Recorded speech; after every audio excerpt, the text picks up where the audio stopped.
If you thought the drama peaked when Douglas faced down the Steel Reapers, just wait until you hear what happens next. Imagine standing on the thin line between loyalty and freedom. One misstep and everything collapses. That's exactly the risk Spectre faces when he decides to gather other veterans within the gang who secretly crave a new start. Will they break free, or will Claw's iron grip tighten into devastating retaliation? The tension hits a boiling point when covert discussions threaten to expose Spectre's plan. Each conversation could be their last moment of peace before chaos erupts. Curious to find out if these embattled riders can truly step away from their life of intimidation, and if the Carter's farm will remain safe. Don't miss this pivotal chapter in our unfolding story. And if you haven't yet, be sure to subscribe to our channel so you'll never miss an update. Every click of that button helps us bring more thrilling tales to you. Stick around for the next part. You won't believe how this standoff escalates. The crisp October sun was already hovering above the rolling fields of Carter Family Acres by the time the first row of cars lined up outside the entrance. It was festival day, and the air sparkled with the excitement of families, local artisans, and volunteers all bustling with purpose. Megan Carter, 24 and determined as ever, supervised the vendor stalls with a practical efficiency that belied her youthful smile. Stacks of pumpkins, crates of freshly harvested apples, and bouquets of autumn wildflowers painted the farm in bright seasonal hues. The gentle clucking of chickens from a nearby coop and the lowing of cattle in a distant pasture formed the soft soundtrack to a day that everyone hoped would be serene and successful. The entire event was a living testament to her family's tradition. For nearly 15 years, the Carter Harvest Celebration had brought together the residents of Fairdale County to enjoy the fruits of the land and the warmth of community spirit. Megan herself had grown up at the edge of these fields, her earliest memories tied to the smell of freshly turned earth and the sight of her father riding his old tractor at dawn. Over time, she'd assumed more responsibility in planning this annual festival, a job that once belonged to her late mother. Now, Megan greeted vendors and double-checked seating arrangements with a calm assurance that had become second nature. She moved briskly across the paths between stalls, a clipboard in hand, her work boots crunching on gravel as she counted off tasks. Check on the children's petting zoo, verify the schedule for the local folk band, and make sure every vendor had the necessary permits displayed. Every so often, she paused to wave to a familiar face, friends from high school, neighbors who'd lent a hand with planting in early spring, or the town's librarian, who arrived early each year to set up a small reading nook for kids. Meanwhile, Douglas Carter, Megan's father, quietly assisted wherever he was needed. To the casual observer, he was just a soft-spoken man in his late 50s, wearing an old flannel shirt, faded jeans, and boots worn smooth from years of labor. His warm smile and gentle demeanor put people at ease, and most folks saw him simply as a devoted farmer whose entire life revolved around the soil he tilled. What most people didn't notice, however, was how quickly Douglas's eyes tracked movement across the crowded farmyard, how his posture subtly shifted whenever unfamiliar faces crossed his line of vision, or how he seemed to gravitate toward vantage points that offered a clearer view of every major entrance. Underneath the easygoing rural exterior was the disciplined mind of a retired combat veteran, a man who had spent decades mastering the art of vigilance in places far more perilous than Fairdale County. But on this morning, neither Megan nor Douglas anticipated trouble. There were no signs of anything amiss. The local sheriff's deputies stood at their station near the parking field. Volunteers manned donation boxes, and children squealed with delight as they ran toward the rows of carved jack-o'-lanterns. This festival had always been about unity, drawing people from surrounding towns to share in good food, lively music, and wholesome family activities. By mid-morning, it looked as though everything was proceeding perfectly according to plan. The stage was set, the weather was cooperating, and Megan was nearly giddy at how smoothly things were running. Little did anyone suspect that this day, so filled with the promise of joy, would soon be overshadowed by the thunder of approaching motorcycles and the chill of confrontation that no one saw coming. Around 10 o'clock, Megan found a brief lull in her responsibilities and treated herself to a hot cup of cider from Mrs. Templeton's stall. Mrs. Templeton, the local baking legend, was famous for her apple pies, cinnamon donuts, and quick wit. You've outdone yourself again, Megan, she said, wiping flour-dusted hands on her apron. This festival just gets bigger and better every year. Megan smiled, grateful for the praise, and took a moment to sip the spiced cider, enjoying the aromatic comfort that came from fresh apples grown only a few steps away. She felt a surge of pride coupled with a pang of nostalgia for her mother, who had turned a modest community gathering into a vibrant annual tradition. The festival was, in many ways, her mother's legacy, and Megan was determined to uphold it. Outside the bakery stall, families mingled in excited groups. Children admired the colorful mums that decorated the walkways. Local artists displayed paintings and sculptures inspired by harvest themes, while musicians did sound checks at a small stage adorned with hay bales. A pleasant hum of chatter, laughter, and bustling activity covered Carter family acres like a comforting blanket. Even the local sheriff, Sheriff Mitchell, was expected to drop by for a friendly visit, as he did every year, more to socialize than to police. With only a small possibility of minor scuffles, maybe a rowdy teen or a tipsy uncle, there was rarely any real trouble. That was the extent of Megan's concern, and she was well prepared to handle it.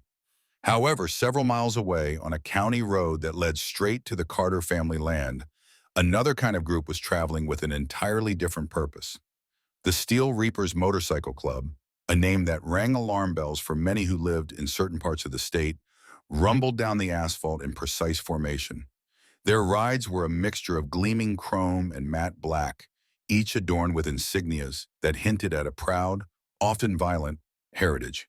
They rode like a small army, wheels in unison, leather jackets glinting under the rising sun. Leading them was Bronson Claw Hayes, a tall, broad-shouldered figure whose stare could unsettle even the toughest bouncer at a bar. His custom bike roared louder than the rest, a metaphorical lion among wolves. Behind him rode men with monikers like Spectre, Crusher, and Viper, nicknames that each carried its own story, most of them not the kind shared in polite company. The Steel Reapers had never been spotted near Fairdale County before. Residents only knew them by rumors, stories of forced protection fees, suspicious fires that conveniently erupted when people refused their demands, and local shops that abruptly closed overnight. By all accounts, they thrived on intimidation, latching onto local businesses or community gatherings to extort money under the guise of protection. Their territory had been expanding, creeping ever closer to once quiet towns. The annual Carter Festival, with its crowds and presumably decent revenue, had apparently drawn their attention this year. And so, unbeknownst to Megan and her father, a storm was gathering on the horizon, one that would bring the thunder of engines and the crackle of tension right into the heart of their farmland. Out by the farm's makeshift parking area, Douglas Carter was carefully guiding cars into neat rows, wearing a reflective vest over his flannel shirt. Most people would see just a kindly farmer who was more than willing to help. Yet even in a task as mundane as parking management, Douglas exhibited that acute sense of awareness that came from decades of training. He made eye contact with each driver, exchanged a polite nod or a friendly word, and subtly assessed who was behind the wheel. It was all second nature by now, little mental checklists that had once kept him alive in hostile territories. He could discern agitation, nervousness, or even hidden anxiety in a driver's posture. But here, nearly everyone was relaxed and happy, further easing his old soldier's instincts. He had just finished directing the Henderson family's station wagon into a spot beneath a large oak when he heard it, the distinct growing rumble that he recognized immediately as multiple powerful motorcycles. In an instant, his attention snapped to the horizon. Even the birds seemed to quiet, as if nature itself sensed the approach of something foreboding. Douglas saw the first plume of dust rise from the dirt road leading onto Carter Family Acres, and he knew that this was far more than a handful of motorcycle enthusiasts stopping by to enjoy the festival. This was a formation, tight, purposeful, and reminiscent of a small convoy. Without any outward display of alarm, he excused himself from conversation with the volunteer, unfastened the reflective vest, and moved toward a slight rise in the ground that gave him a clearer vantage point. From that small crest, he could see them more clearly, perhaps a dozen riders at first glance, maybe more. Their arrivals seemed choreographed. My Ahmadikamuram, a line of bikes that moved with intimidating synchronicity, Douglas's mind switched fully into assessment mode. He noted the club patches, the hardened expressions of the riders, and the way they scanned the surroundings, like predators searching for potential vulnerabilities. Recognizing the seriousness of the intrusion, Douglas pulled out his phone and called one of the off-duty deputies helping at the festival, Deputy Morgan, asking him to stand by in case things turned ugly. Morgan promised to keep watch and said he'd request additional backup if needed. The riders were close enough now that Douglas could make out some details of their vests. Emblazoned on the back of each was a stylized reaper clutching a scythe, surrounded by the name Steel Reapers. The central figure, presumably their leader, rode a massive bike that roared at a pitch that set teeth on edge. This man had a presence that commanded attention, and even from a distance, Douglas could see the assured way he handled his ride, exuding control. This would be Bronson Claw Hayes, Douglas thought. Though he'd never met the man, the stories of a club leader who ran extortion rackets and commanded a crew of ex-military and ex-cons had reached many ears. The festival goers initially took little notice, more curious than concerned, but as the thunder of engines grew louder, heads turned and conversations hushed. Many had never encountered a club like the Steel Reapers, and an undercurrent of anxiety slipped across the otherwise jovial atmosphere. Douglas took a steadying breath.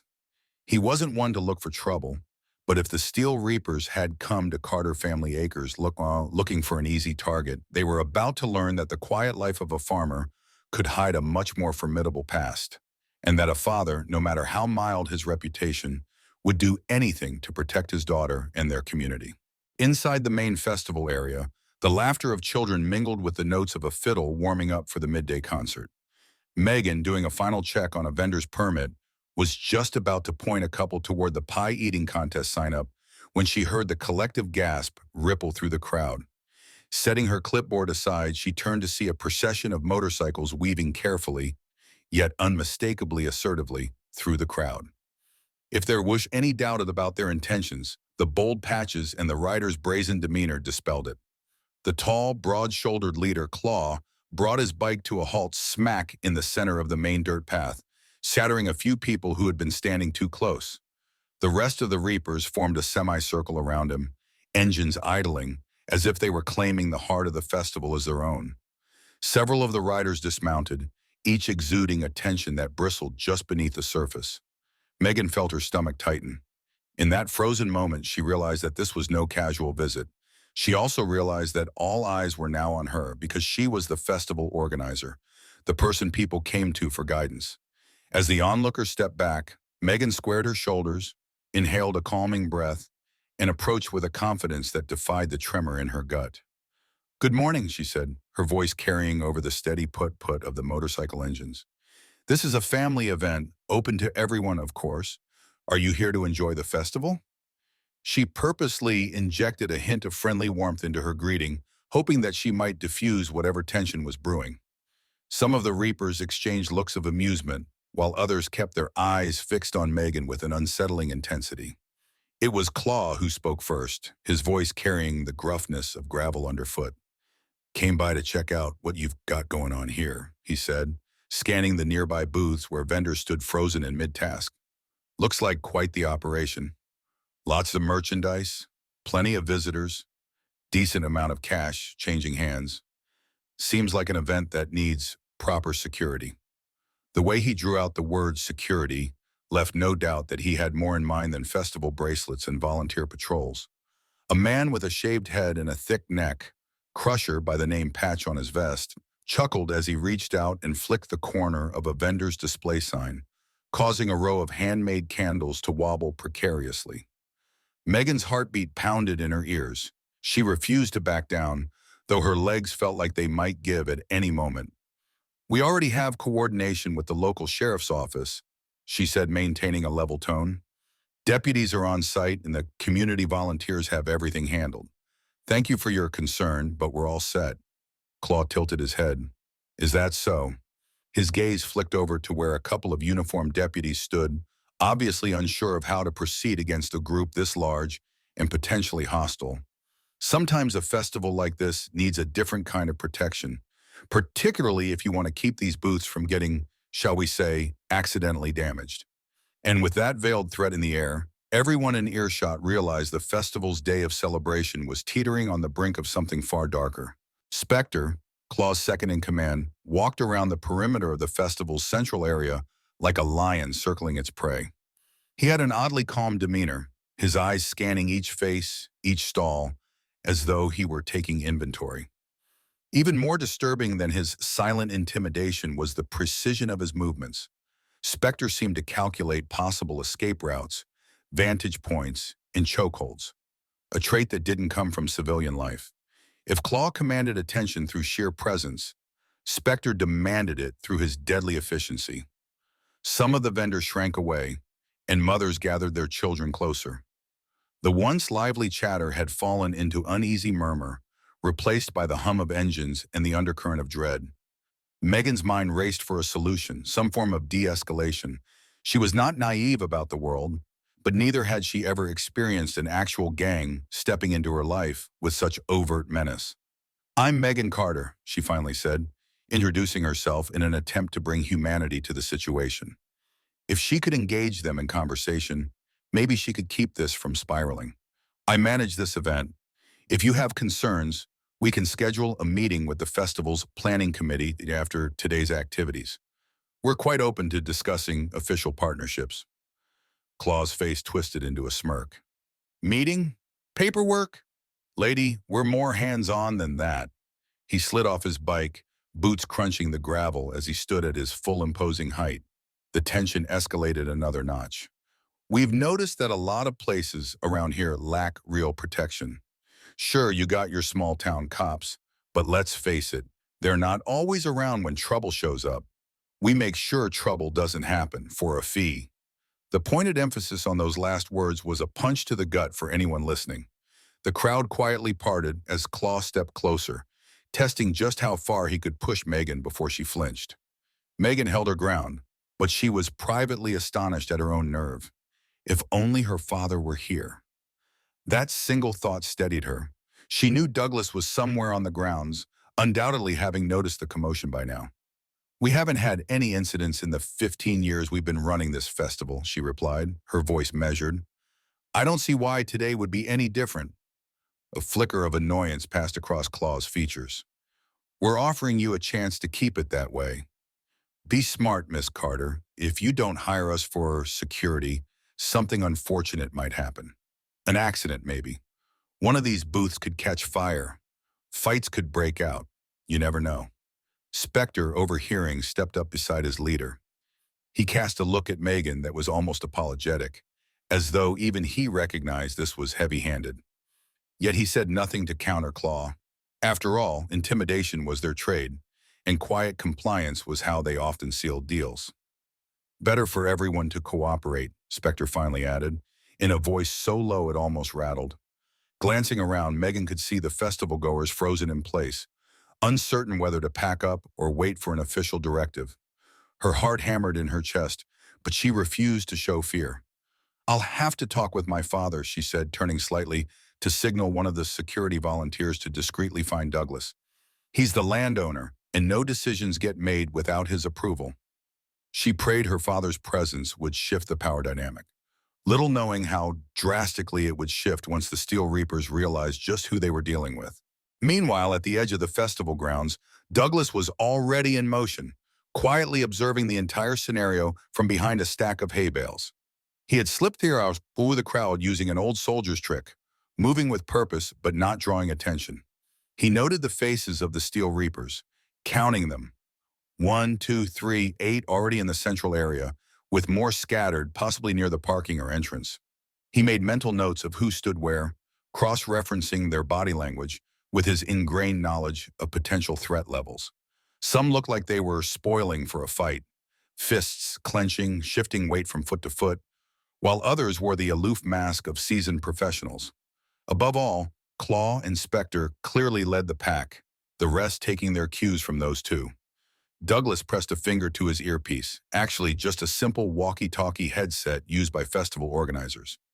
"Morgan," he said softly, addressing Deputy Morgan, "I count at least 12 riders, possibly more. They're testing the waters, trying to stake a claim. Keep people at a safe distance if you can." He heard Morgan acknowledge the instructions with a terse 10-4.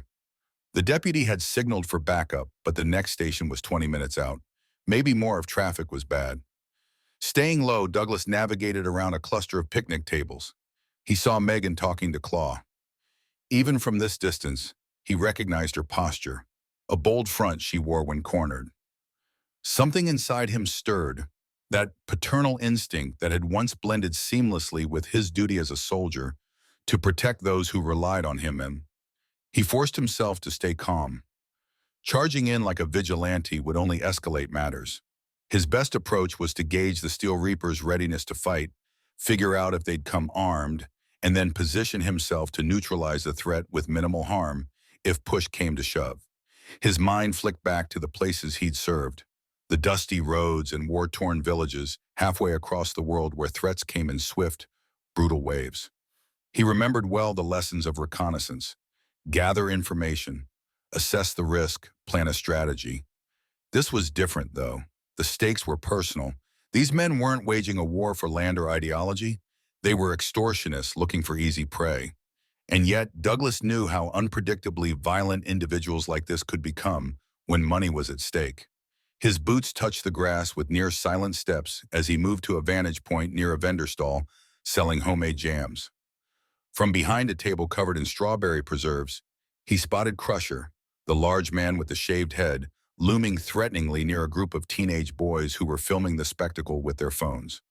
Crusher locked eyes with one of the boys and lifted a menacing fist, as if daring him to keep recording. The boy lowered his phone, fear eclipsing curiosity. Douglas clenched his jaw. That was enough. This had gone far beyond a show of force. The Steel Reapers were actively scaring people, planting seeds of fear among festival-goers who had come to celebrate. He took a measured breath, exhaled, and stepped out from behind the jam table. He saw Megan spot him almost immediately. A mix of relief and worry crossed her face. Then, with the posture of a man who had once walked through battle zones, Douglas Carter closed in on the Steel Reapers, ready to put an end to their intimidation, even if it meant revealing precisely why a simple farmer might be the worst possible person for them to underestimate. Megan felt a surge of relief when she caught sight of her father striding calmly through the crowd. Yet, alongside that relief came a knot of apprehension. She loved her dad, but she also knew there was a part of his past, a part he spoke of rarely, that could surface under the right conditions.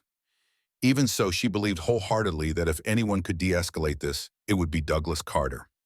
He approached with measured steps, removing his baseball cap as he drew near, revealing short salt and pepper hair that was neatly trimmed.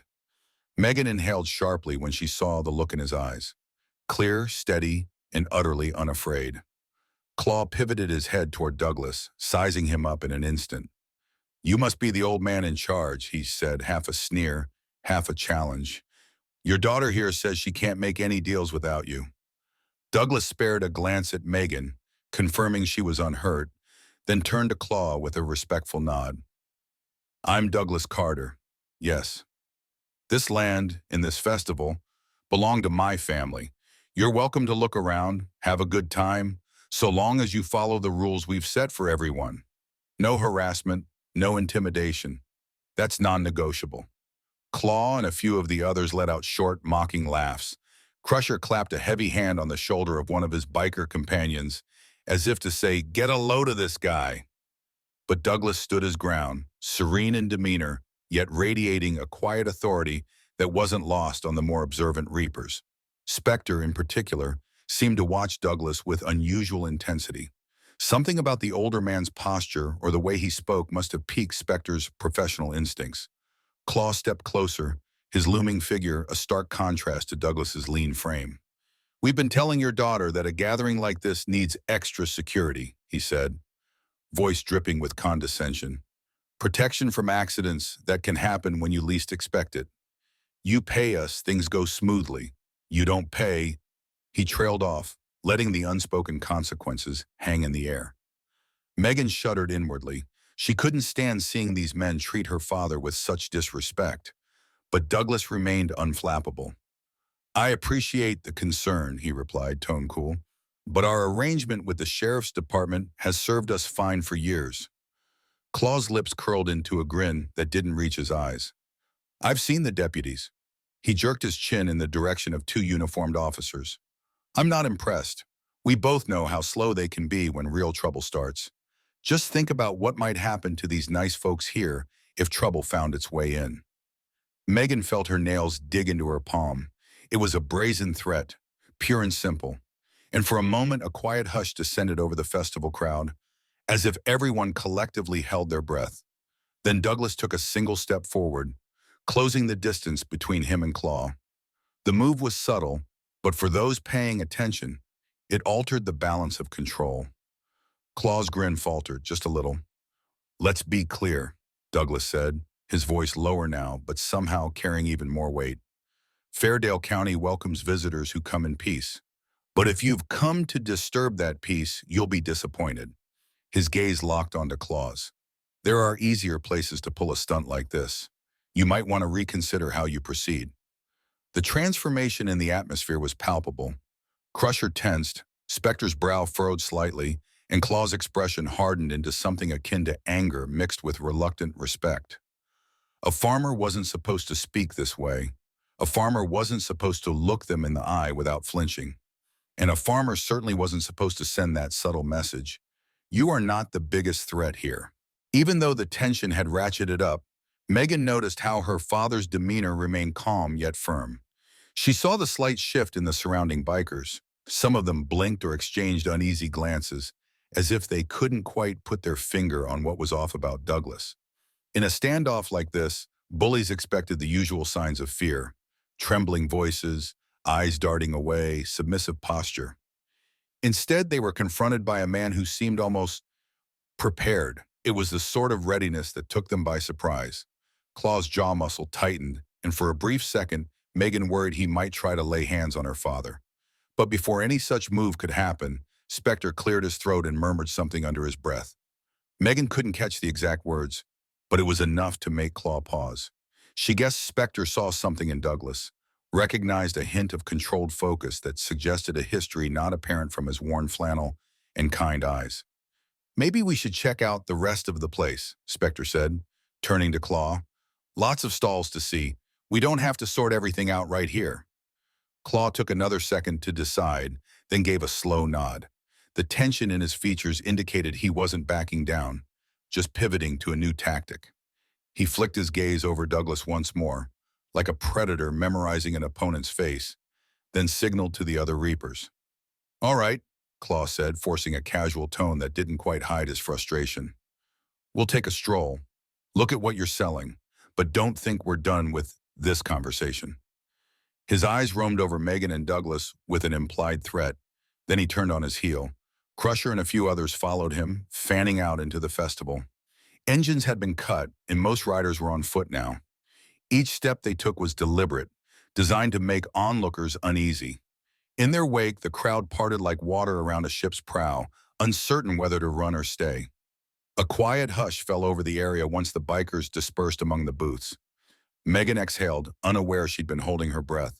She turned to her father, voice trembling with pent-up anxiety.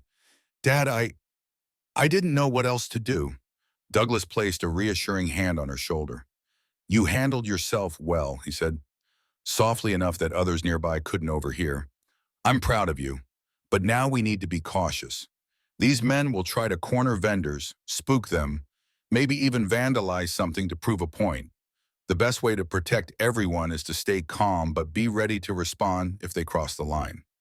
Still, Megan couldn't help the swirl of panic rising in her. She had never seen such a blatant show of potential violence.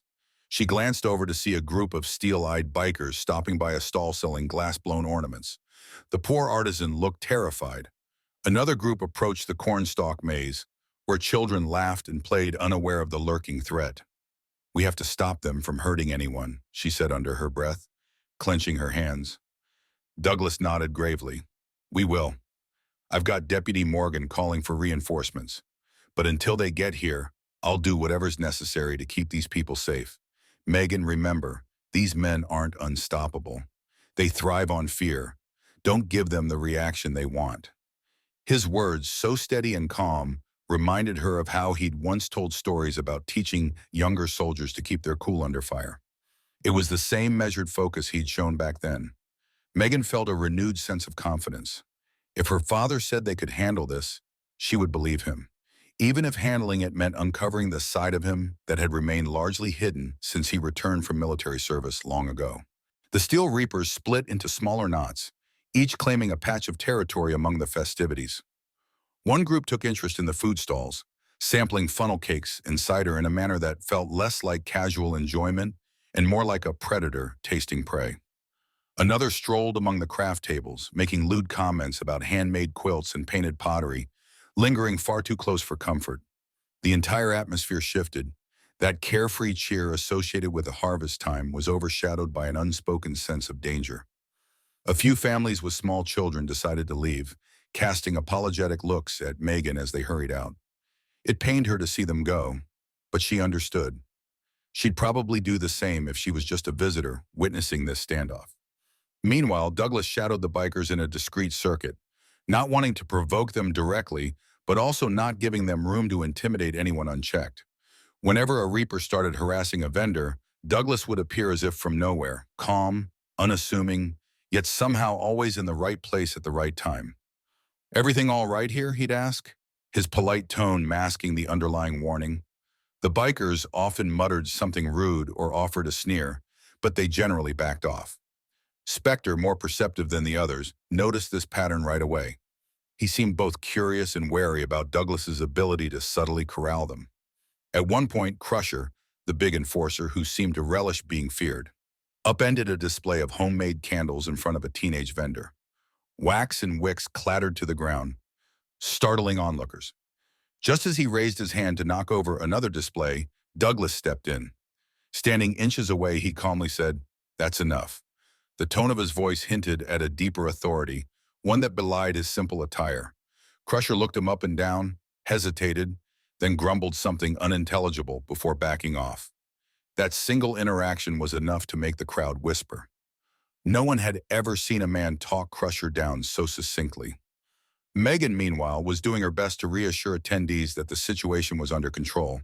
She recruited security volunteers, mostly local farmers and retired folks with limited training, to keep an eye on Reaper movements and signal her or her father if trouble escalated.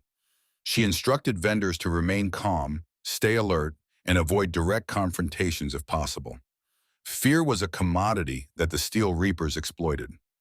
It was vital not to feed that beast. While these pockets of tension persisted around the grounds, a portion of the festival tried valiantly to go on as normal. The band struck up a lively tune, perhaps attempting to drown out the mechanical roar of the bikes and the hush of frightened whispers. Some children continued to play games, their innocence shielding them from the true menace at hand. But Megan could sense a tipping point looming. She saw how Claw and his closest allies were conferring among themselves near the hayride station, shooting glances at Douglas, as if deciding how far to push their extortion scheme. The plan appeared straightforward: sow fear, break morale, and then collect a tidy sum from the festival organizers in exchange for peace. Douglas had his own plan, though Megan didn't fully know what it was. She saw that quiet determination in his eyes, the same look he'd get when confronted with a seemingly insurmountable task on the farm, like a broken irrigation system right in the middle of a drought. He was going to solve this problem, one way or another. She just prayed it wouldn't come at too great a cost to him or the people she cared about. By midday, the tension had grown so thick it weighed on every stall, every conversation. More than once, Megan caught the uneasy glances of local artisans, some of whom had traveled hours to be here and were now wondering if they should pack up and go home. The Steel Reapers' strategy of dividing into small groups to project intimidation in multiple areas simultaneously was working. No single volunteer or deputy could be everywhere at once, and backup was still en route. Megan's phone buzzed with messages from well-meaning friends asking if she was safe, if they should avoid coming to the festival. Each text felt like another step toward giving these bikers exactly what they wanted: a panicked mass exodus and a frightened community ready to pay anything to see them gone. Claw, apparently taking stock of the effect they were having, stood near the open area used for line dancing and hog-calling contests, both popular events later in the afternoon. He lit a cigarette, ignoring the no smoking sign. Beside him was Spectre, who scanned the horizon much the way a hawk might watch for movement in tall grass. A newly arrived rider, presumably another Reaper reinforcement, pulled up to them. The newcomer whispered something to Claw, who let out a low, satisfied chuckle. Whatever that information was, it seemed to reassure him that they held the upper hand. Megan noticed that her father was hanging back, near a vendor selling organic honey. He was talking softly to Deputy Morgan, whose expression was grim. The deputy shook his head, presumably relaying that additional officers were still some minutes away. Megan resisted the urge to rush over and demand a solution. She knew Douglas well enough to trust that he was coordinating things carefully. Sure enough, after Morgan left, Douglas stepped forward, removing his gloves and tucking them into his pocket. He walked with a purpose toward Claw, his steps measured and unconcerned, as if crossing a quiet pasture. Reaching the area, he allowed a moment of silence to stretch, compelling Claw to acknowledge his presence. Finally, Claw turned, exhaling a lungful of smoke in Douglas's direction. A deliberate sign of disrespect, Megan thought. Douglas didn't flinch. "I see your men have made themselves at home," he said, voice even. "But this is a family place. Harassing vendors and frightening kids isn't going to get you a single dollar. All it does is convince folks around here that the Steel Reapers are bullies, plain and simple." Claw arched an eyebrow. "Strange, you talking about money when we haven't named a price yet. You do realize what happens to events like this if they lose public confidence? Next year's turnout might be half or zero if word gets around that it's not safe. That's a loss for you and your precious festival. Unless, of course, you invest in our protection." Douglas's expression turned stony. "That's not a service. It's extortion, and you know it." Spectre angled his head toward Douglas in a way that suggested he was reevaluating everything about this older man. "You speak real certain, Mr. Carter. Like a man used to giving orders, not taking them." Without missing a beat, Douglas replied, "I've seen men like you before. Good men often. But they lost their way, started thinking fear was a faster route to respect than genuine hard work. I'm telling you now, it doesn't end well." Silence, then Claw cracked a grin that made Megan's skin crawl. "Brave words. Let's see if you keep that tune when we show you what happens to people who don't cooperate." In that moment, as Claw tossed his cigarette butt on the ground and stomped it out, Megan sensed a shift. The gloves were off. This wasn't a negotiation, it was a calculated power move. She could see it in the way the scattered Reapers started gravitating back toward Claw's position, subtly forming a circle that would encase Douglas, Megan, and anyone else brave enough to stand in the center. Vendors and visitors, sensing the rising tension, drew back. One or two volunteers tried to intervene, but they were quickly waved off by a silent glare from Crusher or one of the other bikers. Douglas's posture, too, seemed to shift. His shoulders squared, jaw set. He was no longer just a concerned father or a farmer standing up for his land. In that instant, he looked like a soldier ready for orders. Megan couldn't help remembering old Polaroid photos of her dad in uniform, taken long before she was born. He had the same taut readiness then that he had now. She'd heard bits of his service record: specialized training, leadership roles, and multiple tours overseas. But he rarely spoke about specifics. She realized with a mix of dread and awe that whatever he'd done or seen, it had prepared him for exactly a moment like this. Claw took a step forward, gesturing with one large hand as if to grab Douglas's collar. Time seemed to slow for Megan, her mouth going dry and her heart pounding like a drum in her chest. But before Claw's hand could clamp down, Douglas shifted sideways in a graceful arc, catching Claw's wrist and redirecting the momentum. The move was so fluid and fast that most onlookers barely registered what happened. Claw stumbled forward, off balance, and stared at Douglas with shock.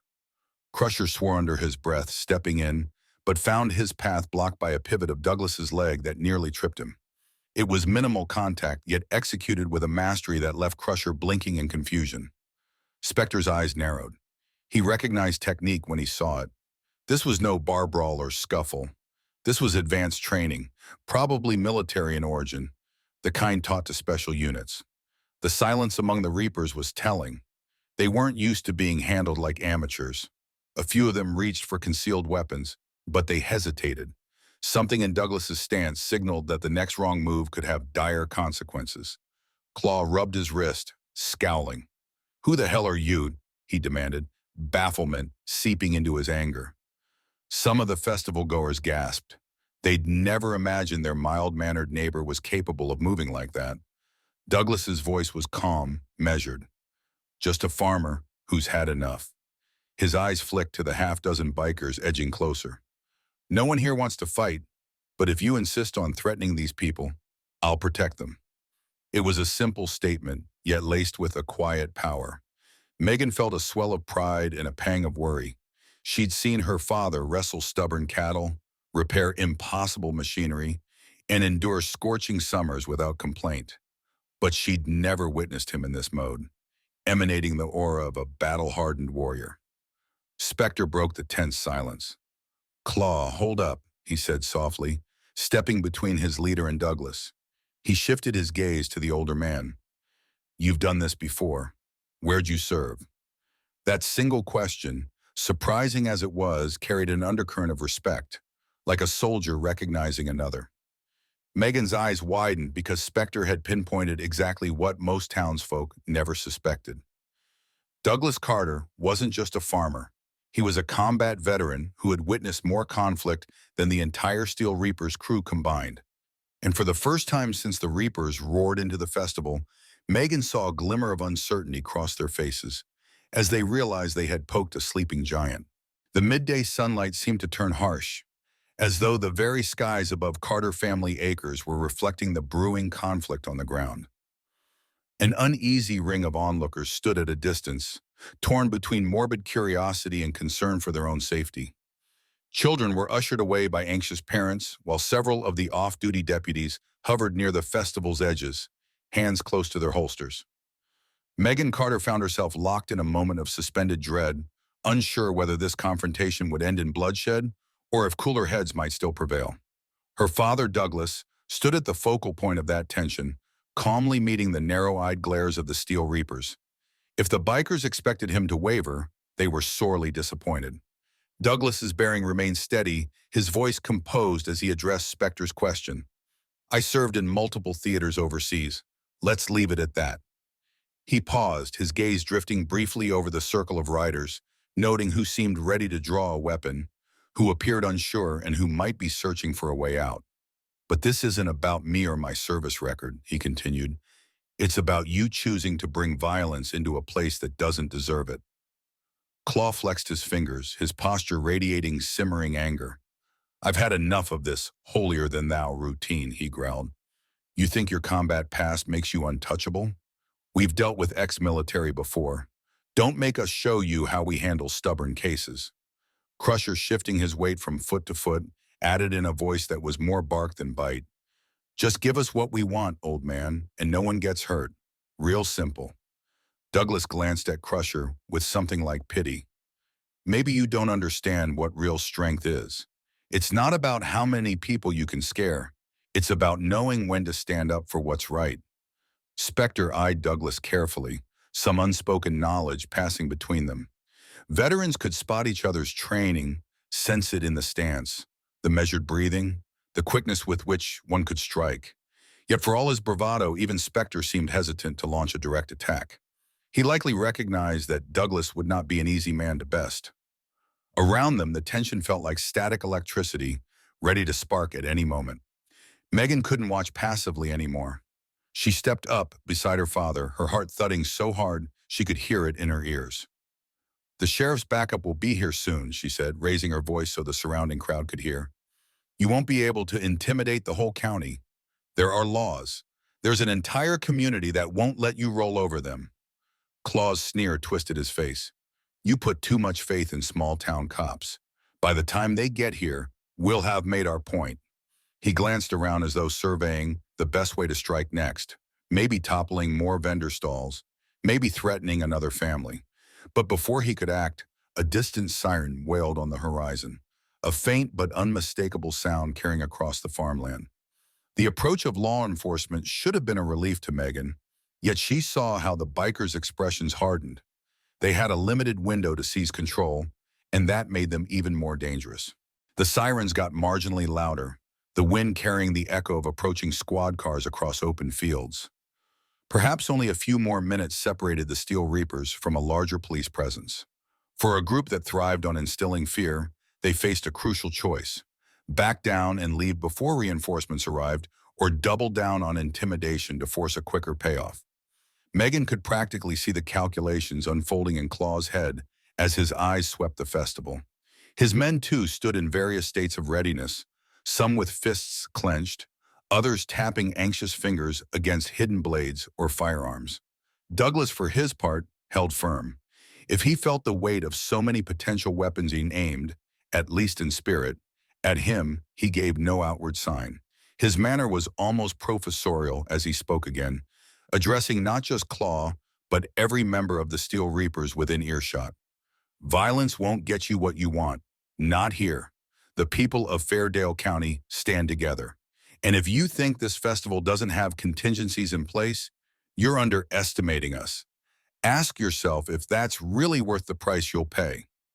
Megan noticed Spectre stiffen, as though Douglas's words struck closer to home than he cared to admit. She recalled stories from her father's past, brief mentions of how he disarmed belligerent fighters not just through physical skill, but through psychological insight. The best soldier, he would say, wins the battle before it starts by convincing the enemy that the fight isn't worth it. She realized he was doing precisely that now, weaving an unspoken lesson about consequences. If she hadn't been so anxious, she might have felt pride in seeing him use those skills to protect their home. Claw, however, wasn't swayed. He stepped closer, ignoring the tension radiating from his own men. "We're done talking," he snapped. "You're going to pay us, or we're going to leave this festival in ruins. That's the last time I'll say it." A murmur went through the onlookers.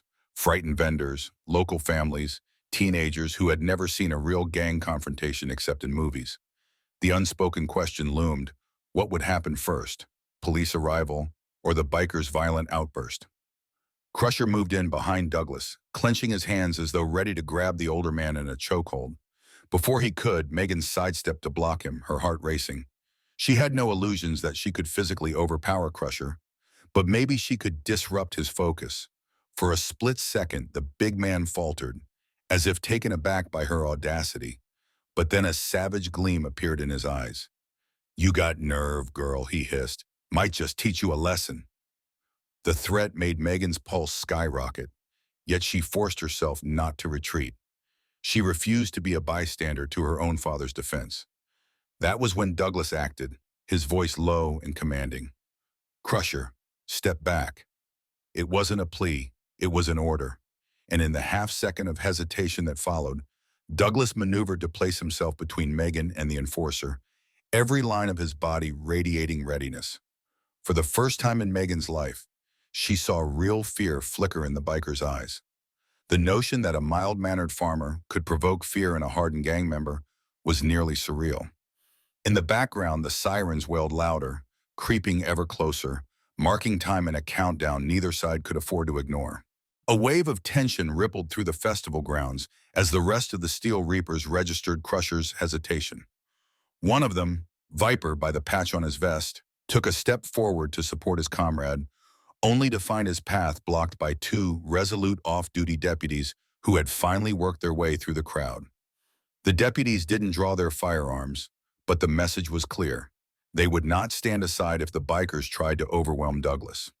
Spectre, still standing near Claw, threw a glance over his shoulder at the growing throng of local volunteers and civilians who, though frightened, were not fleeing. A couple of them even looked ready to help if push came to shove, armed with nothing more than rakes or folding chairs. It seemed all the easier victims had already scattered to the parking area. Those who remained were bracing themselves behind Douglas and the deputies. "Claw," Spectre muttered, the windows closing. "We didn't come here for a drawn-out fight with law enforcement." His voice was tight with controlled agitation. To Megan, it sounded like Spectre was wrestling with the realization that what had started as a routine shakedown was now spiraling beyond their comfort zone. She caught him glancing again at Douglas, as though trying to decode the man's entire life history from his stance alone. Claw locked his jaw. On the one hand, everything he'd built his reputation on, dominance, intimidation, ruthlessness, urged him to make an example of this obstinate old man and the townsfolk who dared to stand against him. On the other hand, his second-in-command was correct. The sirens indicated time was running out. If they got arrested here, it could jeopardize operations in other counties, tarnishing his standing with higher-level associates. And there was still the wild card of Douglas's clearly formidable combat training. A single miscalculation could cause a humiliating defeat. Crusher, nursing his bruised pride from being ordered back, spat on the ground near Douglas's feet. "This ain't over," he snarled, but he obeyed the unspoken command to hold off, stepping back to await Claw's decision. Over by a stall selling handmade blankets, another Reaper seemed torn between following suit or escalating. The entire group vibrated with pent-up aggression, like a coiled snake uncertain where to strike. Megan spotted movement at the festival entrance. 2 more squad cars had pulled up, lights flashing. Armed deputies poured out, quickly assessing the crowd and identifying the cluster of bikers. A flicker of relief washed through her. Finally, more help. Yet she couldn't fully relax. Corners of her mind whispered that men like Claw and Crusher might lash out viciously the moment they realized escape was difficult. Douglas apparently had the same thought. He shifted his posture, lowering his center of gravity, subtly balancing on the balls of his feet. Megan recalled a scene from her childhood, her father quietly teaching her basic self-defense moves, guiding her to keep her feet in a stable stance. She'd been no older than 10, and she remembered him saying that stability was everything. Now, watching him apply that lesson to a far more dangerous scenario, she felt a swell of admiration and dread. With the police arriving, the bikers faced a final choice: stand down or attempt one last show of force. Claw made his call. "Steel Reapers," he barked, "we're rolling out, now."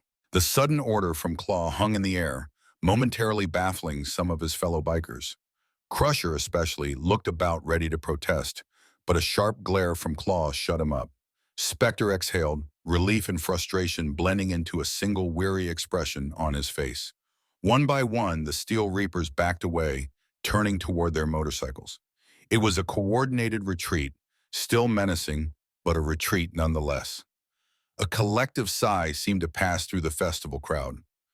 Local deputies, led by Sheriff Mitchell, approached quickly, firearms visible but not yet drawn. Megan recognized the sheriff's tall, imposing figure in the lead. "What's going on here?" he demanded, scanning the tense faces. Even though the Reapers were leaving, Mitchell's men clearly expected potential resistance. They formed a line, blocking any direct route the bikers might take through the heart of the festival. Claw tugged his helmet on with an air of resentment, sneering at the uniformed officers. "We were just leaving. Didn't realize your little county had so many folks itching for trouble." His tone implied that the trouble was everyone else's fault, of course.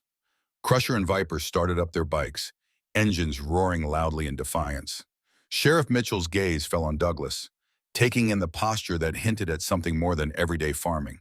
He also noticed how the festival-goers seemed to be rallying behind the older man. Piecing together the scene, the sheriff nodded in silent gratitude to Douglas before speaking to Claw. "Good idea. Leave now, and I suggest you not come back. We've got enough evidence from witness statements to file charges if you do." Megan watched as the Steel Reapers maneuvered their bikes, the entire group forming up like a grim procession. An aura of defeat clung to them, but they tried to mask it with revving engines. Some shouted obscenities at the crowd, a final attempt to save face. Douglas stood unmoving, arms folded, watching them depart without a word of farewell. As the Reapers roared down the dirt path leading off the farm, a cloud of dust trailed behind them, a fitting metaphor for the turmoil they had stirred up. For a long moment, nobody spoke. Then a wave of relief cascaded through the festival. People began clapping timidly, their applause growing when they realized the danger had receded. Sheriff Mitchell and a few deputies set about assuring attendees that the Steel Reapers were leaving county limits. Vendors who had hidden in the backs of their stalls emerged, grateful to see the bikers gone. Some families who had been on the verge of fleeing turned back, retrieving half-eaten meals and kids' jackets. Megan felt a swell of complicated emotions. Immense relief, a remaining threat of anxiety, and a tremendous respect for her father. As a few neighbors crowded around Douglas to offer thanks, she stepped away, needing a moment to gather her thoughts. She found herself near a display of homemade pies, the sweet aroma incongruous with the grim spectacle they had just witnessed. The sheriff, after delegating tasks to his deputies, approached. "Megan, Douglas, mind explaining exactly what happened here?" His tone was firm, but there was a note of admiration as well. Megan sensed he had heard plenty from bystanders already, but he wanted a direct account from them. She glanced at her father, who nodded slightly. Then they began recounting the confrontation, from the moment the bikers arrived to their tense showdown. As Megan and Douglas relayed the events, a small gathering of townspeople and festival volunteers listened in with rapt attention. The retelling was peppered with confirming nods from shaken vendors. Yes, the Steel Reapers had threatened them. Yes, they implied stalls might be damaged. Yes, they singled out families to scare. Sheriff Mitchell scribbled notes, eyebrows knitted in a mix of anger and concern. Once the story was complete, he closed his notepad. "I've dealt with outlaw clubs before, but not this close to Fairdale County," he said. "You both did well to keep them from getting out of hand."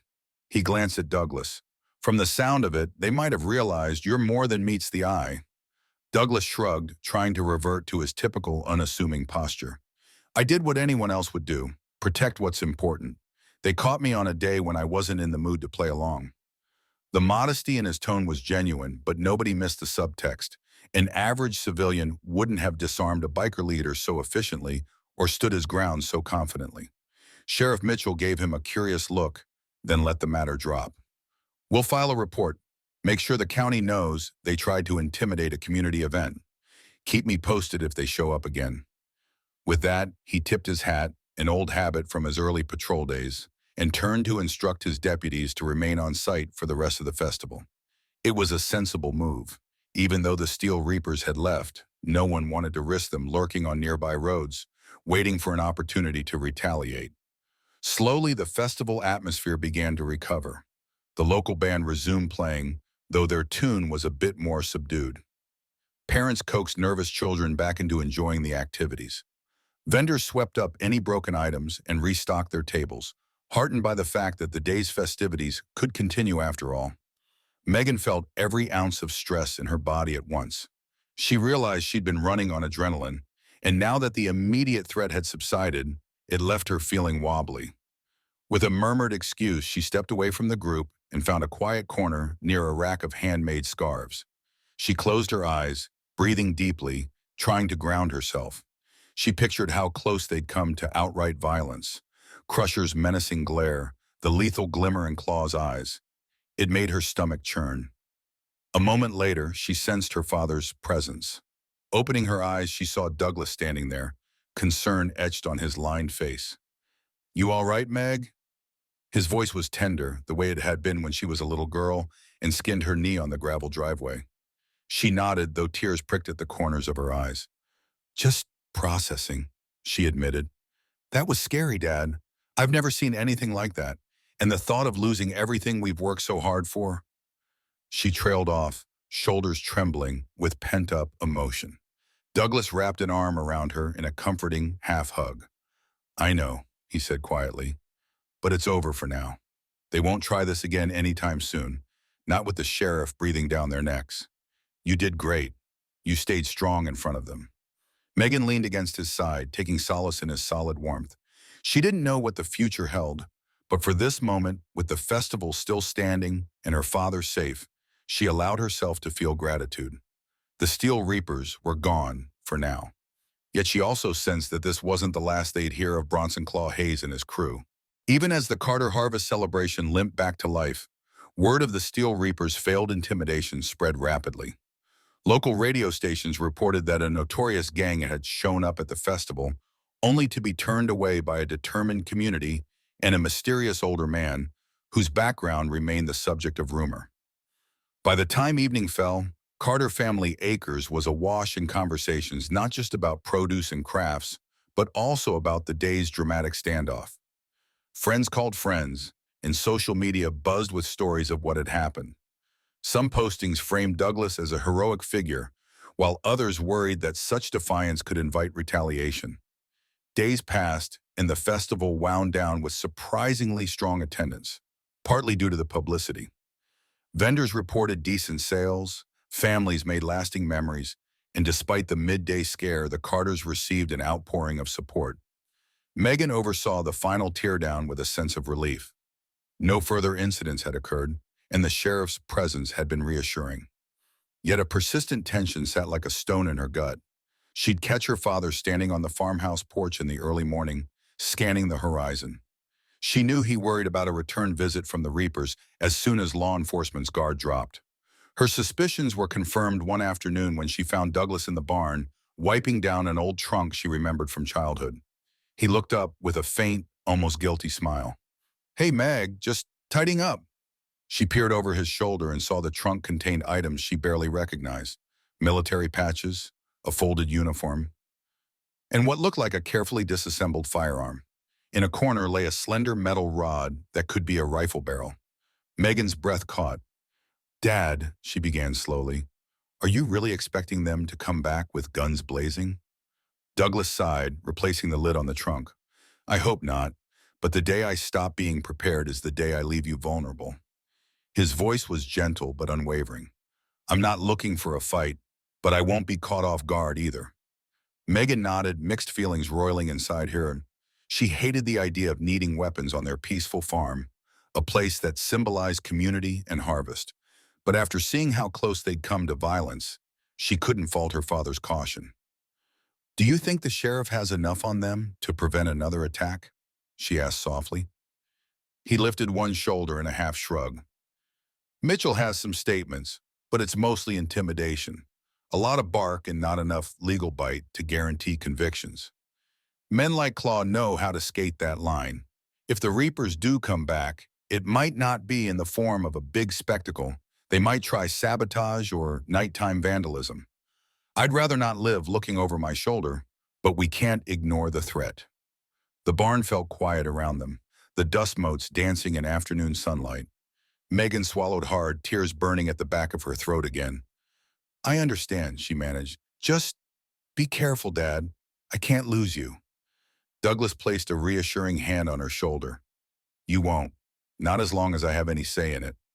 The gravity in his eyes told her he meant every word. In the weeks that followed, Megan poured her energy into normalcy. The farmland needed tending after the festival, requiring her to focus on autumn's tasks: rotating crops, maintaining fences, storing equipment before winter set in. She attended local council meetings, providing a detailed account of the Steel Reapers' intrusion.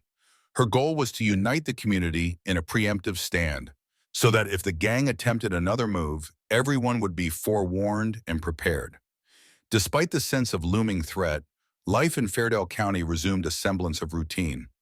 The local diner buzzed with its usual breakfast crowd, high school football games continued at the stadium on Friday nights, and the Carter farm sold pumpkins and corn stalks to families eager to decorate for Halloween. For many residents, the festival incident became a half-remembered drama, overshadowed by day-to-day concerns. But not for Douglas Carter. He made subtle security enhancements around the farm, replacing old locks on the storage sheds, adding motion-activated lights near the barn, and keeping a more vigilant eye on who came up the main driveway. Sometimes Megan caught him surveying the property at twilight, his hands in his pockets, a watchful glint in his eyes. She knew he was replaying scenarios in his mind, analyzing potential vulnerabilities the Steel Reapers might exploit. One evening, Megan found her father in the living room, reading a thin file of papers. Sitting down beside him, she glanced at the heading. It was a Veterans Resource Directory from neighboring counties. "You thinking about reaching out?" she asked. She'd never known him to be involved in many veteran organizations, but maybe the festival confrontation had stirred something. He nodded. "I talked with an old friend on the phone today. He mentioned a group that helps combat veterans find healthy outlets for their skills. A mentorship program, PTSD support, job assistance for those struggling to adapt after service." He set the file aside. "Some of those bikers looked like they had training, Spectre especially. I recognized it in his stance, how he scanned the environment. It makes me wonder if any of them were once good soldiers, fallen on hard times." Megan's eyebrows rose. "You're thinking about helping them? After they tried to extort us?" Douglas shrugged. It's not about helping them specifically, but if they are veterans, maybe they got lost. Doesn't excuse their actions. But I've seen men who came home from war without direction, without support. They can end up in gangs, looking for that sense of camaraderie they once had in the service. He paused, the lines on his face deepening with memory. I was lucky. I had this farm, your mother, and then you. Some people don't find that anchor. She reached out and gently touched his arm. So how would you even contact them? It's not like Claw left a forwarding address. Douglas allowed himself a wry chuckle. True, but word gets around in the veteran community. If they're ex-military, someone might know them. And if they ever do show up again, maybe I can offer them another path, one that doesn't involve terrorizing small towns. It's a long shot, but sometimes that's all we can do. Megan absorbed this quietly. It was just like her father to see potential for redemption, even in men who'd threatened his family. Yet she also understood that hope for their transformation did not mean letting her guard down. They would remain vigilant, safe in the knowledge that if the Reapers returned, they'd face a community ready to stand firm, and a farmer whose combat skills were anything but forgotten. The Steel Reapers did not vanish from the county's collective worries overnight. Rumors surfaced about smaller incidents in adjacent towns, reports of harassment at a roadside farmer's market, suspicious loitering near a truck stop. Though the gang's leadership was careful not to escalate into major crimes, their presence remained a low-level hum of unease in rural areas. Sheriff Mitchell stayed alert, increasing patrols along county borders and coordinating with neighboring law enforcement. Meanwhile, Megan kept the lines of communication open among local businesses, ensuring any sign of biker trouble would be relayed quickly. About 2 months after the festival, Douglas got a phone call late one night. Megan was in the kitchen washing dishes when she heard the muffled ring and his voice answering. The tone of his conversation changed from curiosity to something more intent. By the time he hung up, she could see a spark of determination in his eyes. That was an old buddy of mine, Douglas explained, setting the phone on the counter. He's involved with a veterans outreach in Pine Valley. Says a man named Spencer Spector Cole has been attending their group sessions irregularly. Megan's heart jumped. Spector? He's the one from the Reapers who seemed less gung-ho about hurting people, right? The one who recognized your military background? Douglas nodded, leaning on the counter with a contemplative air. Apparently, he's ex-Army, saw heavy action overseas, has some trouble readjusting. My friend didn't reveal too many details. It's confidential, but he hinted that Spector might be looking for a different path than running with Claw. That phone call was basically a heads up. If I wanted to talk, Spector might be open to it. A swirl of emotions coursed through Megan, relief, caution, even a tinge of excitement. Could this be an opportunity to diffuse the lingering threat? But is it safe, she asked. Meeting up with a Steel Reaper sounds risky, especially if Claw gets wind of it. Douglas inhaled slowly, crossing his arms. Everything carries risk, but if there's a chance to stop these men from terrorizing more communities, I'll take it. Besides, if Spector genuinely wants to change, he might be the key to bringing other members along. Maybe even dismantling the gang's hold on this region. They arranged a meeting through Douglas's friend, choosing a neutral location, an out-of-the-way diner about halfway between Fairdale and Pine Valley. The plan was for Douglas to drive out alone, meet Spector in a public setting, and gauge his intentions. Megan insisted on going with him, but he declined, reminding her how it was better not to alarm a man who was already on edge. Instead, she gave him one of their old walkie-talkies with a long-range setting, plus a promise to call the sheriff if he wasn't back by a certain time. On the day of the meetup, Douglas left the farm in the late afternoon. He drove an inconspicuous pickup truck, a well-worn baseball cap pulled low over his brow. Megan stayed behind, nerves jangling, unable to focus on her usual chores. Hours ticked by with painful slowness. Evening shadows lengthened, and she paced the living room, eyes flicking to the clock every few minutes. Finally, just as dusk settled, the roar of a familiar engine reached her ears. She ran out to the porch to see Douglas stepping out of the truck, face impassive. Her heart thudded until he gave a small nod, indicating he was okay. The question burning in her mind was immediate. What had come of the meeting with Spector? Douglas looked tired as he climbed the porch steps, but there was a certain calm in his demeanor. Megan waited, practically bouncing on the balls of her feet until he motioned for her to follow him inside. Once in the living room, he removed his cap and exhaled a long breath. "Well," he began, "Spectre showed up. We talked over black coffee at the diner for nearly 2 hours." Megan settled onto the sofa, leaning forward eagerly. "And?" He took a seat across from her, elbows on his knees. "He's the real deal. He was Army, did multiple deployments, lost people close to him, came home with a head full of nightmares and nowhere to turn. The Steel Reapers offered him a sense of belonging, but he says he never liked their methods. He looks scared, Meg, like a man caught between loyalty to a gang that's given him a place, twisted though it is, and the knowledge that it's all wrong." Megan absorbed this, remembering the fleeting looks of hesitation she'd seen in Spectre's eyes during the festival standoff. "So does he want out?" Douglas nodded. "He does, but it's complicated. Claw's got them in deep, intimidation rackets, probably laundering money through small businesses. Spectre worries that if he just disappears, they'll come after him or try to punish other members who might follow his lead. He also claims some of the Reapers are ex-military, just like him, suffering from the same aimlessness. Others are hardened criminals who enjoy the power trip. It's a toxic mix." Megan shivered. "So what's he going to do?" Douglas hesitated, then continued carefully. "He wants to gather the other veterans in the club who are on the fence, those who hate what they've become but feel trapped. If enough of them leave at once, they can weaken Claw's hold, but they'll need support, job training, counseling, a sense of community that's healthier than the gang. Otherwise, they'll just fall into the same hole somewhere else." A wave of empathy and caution passed through Megan. "That's a huge undertaking. It could be dangerous. Claw won't just let them walk away." "That's where local law enforcement can help," Douglas said. "Sheriff Mitchell might arrange for them to come forward, provide intel on the Reapers, and in return get protection under certain programs." Spectre asked if I'd be willing to facilitate that conversation, maybe connect them to the veterans' resources I know about. I told him I would.